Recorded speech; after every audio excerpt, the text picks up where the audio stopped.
दोस्तों, हाल ही में प्रयागराज महाकुंभ मेला में हुई भगदड़ ने पूरे देश को हिलाकर रख दिया। लेकिन उसी भगदड़ में महादेव का ये चमत्कार देखकर आस्था और भी मजबूत हो गई। जब भी महादेव के भक्त मुसीबत में होते हैं, महादेव खुद उनकी समस्या को सुलझाने आते हैं।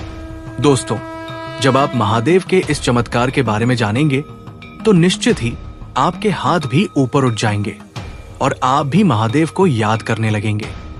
लेकिन आगे बढ़ने से पहले अगर आप हमारे चैनल पर नए हैं तो कृपया हमारे चैनल को सब्सक्राइब करें और कमेंट बॉक्स में हर हर महादेव लिखें। साथ ही इस वीडियो को लाइक करें। दोस्तों, मौनी अमावस्या के दिन प्रयागराज में करोड़ों भक्त संगम के तट पर स्नान करने जा रहे थे। लेकिन उन्हें ये नहीं पता था कि आज उनके साथ एक बहुत बड़ा हादसा होने वाला है। दोस्तों, कई लोगों ने अपने प्रियजनों को खो दिया, कई लोग घायल हो गए और कई लोगों की मौत हो गई। लेकिन ये सोचने वाली बात है कि संगम के तट पर करोड़ों लोग मौजूद थे। उस समय इतनी भयानक भगदड़ हुई कि अगर महादेव की कृपा नहीं होती और महादेव खुद अपने भक्तों को बचाने नहीं आते तो निश्चित ही मरने वालों की संख्या हजारों में होती। दोस्तों, जैसा कहा जाता है, अकाल मृत्यु वो मरे जो कर्म करे चांडाल का, और काल उसका क्या बिगाड़े जो भक्त हो महाकाल का।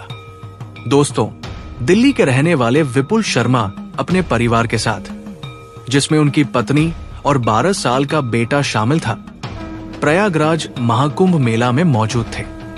विपुल जी मौनी अमावस्या के समय संगम में स्नान करना चाहते थे, लेकिन आज प्रयागराज में भीड़ पहले से कई गुना ज्यादा थी। करोड़ों भक्त संगम के तट पर जा रहे थे। हर किसी को ब्रह्मा मुहूर्त में ही स्नान करना था, इसलिए सभी पहले से ही संगम के तट पर जगह बना रहे थे। रात में कई भक्तों ने वहीं पर अपने बिस्तर लगा लिए और संगम के तट पर सो गए। विपुल जी भी अपनी पत्नी और बेटे के साथ संगम के तट पर बैठ गए।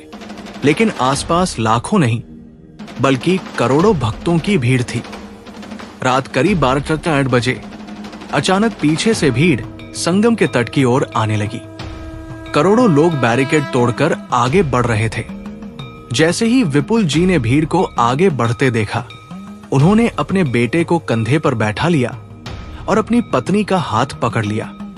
इसी बीच करोड़ों भक्तों की भीड़ संगम के तट पर टकरा गई, जिससे काफी हड़कंप मच गया। वहां हजारों भक्त सो रहे थे। कई लोग भीड़ में फंस गए, सांस लेना भी मुश्किल हो गया। विपुल जी बताते हैं कि जैसे ही हड़कंप शुरू हुआ, उनकी पत्नी का हाथ उनसे छूट गया और उनकी पत्नी भी उनसे दूर चली गई। हड़कंप इतना खतरनाक था कि उन्हें लगा कि आज उनका आखिरी दिन है।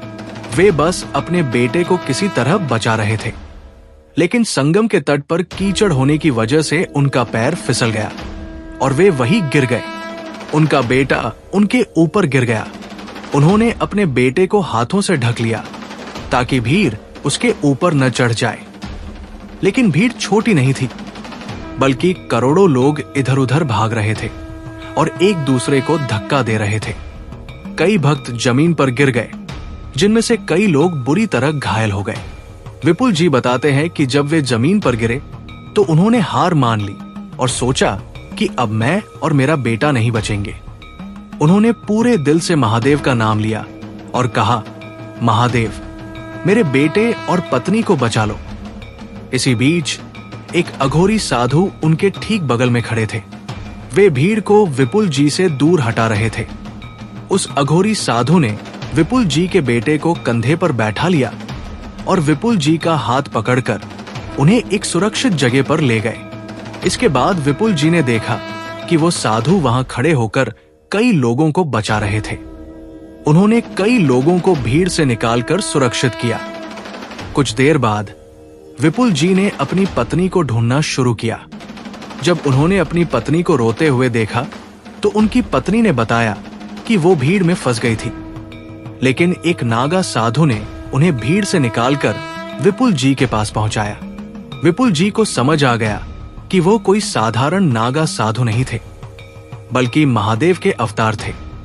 दोस्तों, ये सोचने वाली बात है कि संगम के तट पर करोड़ों भक्तों की भीड़ थी और ऐसी भीड़ में भगदड़ होने के बावजूद ज्यादा नुकसान नहीं हुआ। अगर महादेव खुद वहां नहीं आते तो हजारों लोग मारे जाते, लेकिन महादेव की कृपा से ज्यादा नुकसान नहीं हुआ। दोस्तों, इस महाकुंभ मेला में हमने कई दिल दहलाने वाले घटनाएं देखी। एक तरफ जहां महादेव ने अपने भक्तों को बचाया, वहीं कुछ लोगों ने साधुओं का अपमान करके अपनी सनक पूरी की। एक लड़की ने एक साधु बाबा को धोखेबाज और लालची बताया जो कांटों पर लेटकर तपस्या कर रहे थे। उसने सोशल मीडिया पर उनका मजाक उड़ाया और उन्हें बदनाम करने की कोशिश की। दोस्तों, आज की पीढ़ी साधुओं की तपस्या के बारे में कुछ नहीं जानती। वे सिर्फ साधुओं का मजाक उड़ाना चाहते हैं। ये लोग महाकुंभ मेला में इसलिए आए थे ताकि उनकी रील इंस्टाग्राम पर वायरल हो, उनका वीडियो यूट्यूब पर वायरल हो। लेकिन दोस्तों, साधुओं की महिमा को समझने की कोशिश करें, उनकी तपस्या को समझें। दोस्तों, ये भगदड़ महादेव का एक छोटा सा संकेत था। अगर हमने अपने आचरण को नहीं सुधारा तो आगे इससे भी बड़ा संकेत मिल सकता है। हमें अपनी आस्था के साथ खिलवाड़ नहीं करना चाहिए। तो दोस्तों, आपको महादेव के इस चमत्कार के बारे में क्या लगता है? कमेंट में जरूर बताएं। अगर आपको ये सच्ची घटना पसंद आई हो तो वीडियो को लाइक और शेयर करें। सभी दर्शकों को हर हर महादेव।